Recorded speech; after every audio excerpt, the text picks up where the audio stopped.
যত প্রকারের সুন্দর শুভ মঙ্গল কুশল সেগুলোকে বরণ করার জন্য আমরা ভিক্ষু সংঘরা আমরা সেটা প্রবরণা আমরা করি। প্রবরণা হচ্ছে আজকে আমাদের বিশেষ একটা দিন, আমাদের বৌদ্ধদের অত্যন্ত একটা পবিত্র দিন।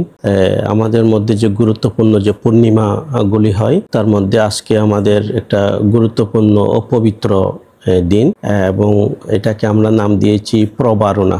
যদিও এটা আশ্বিনী পূর্ণিমা, সে কারণে এইটা প্রবারণা নাম দেওয়া হয়েছে। এটাই সমস্ত পাপ, অকুশল, অসুন্দর, অশুভ, অমঙ্গলকে বারণ এবং সমস্ত কুশল, পুণ্য, ভালো, সুন্দর, শুভকে বরণ করাই হচ্ছে প্রবারণা।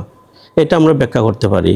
যেমন আমরা যে 3 মাস যে বর্ষাব্রত আমরা পালন করলাম, প্রবারণার দিনে আমাদের ভিক্ষু সংঘরা সমবেত হয়ে যে আমাদের মানে যে বারণ হচ্ছে অকুশল, অসুন্দর, অশুভ, অমঙ্গলকে আমরা বারণের মধ্য দিয়ে আমরা উপসৎ, যেটা আমরা আমাদের ভাষায় বলি উপসৎ পালন করি।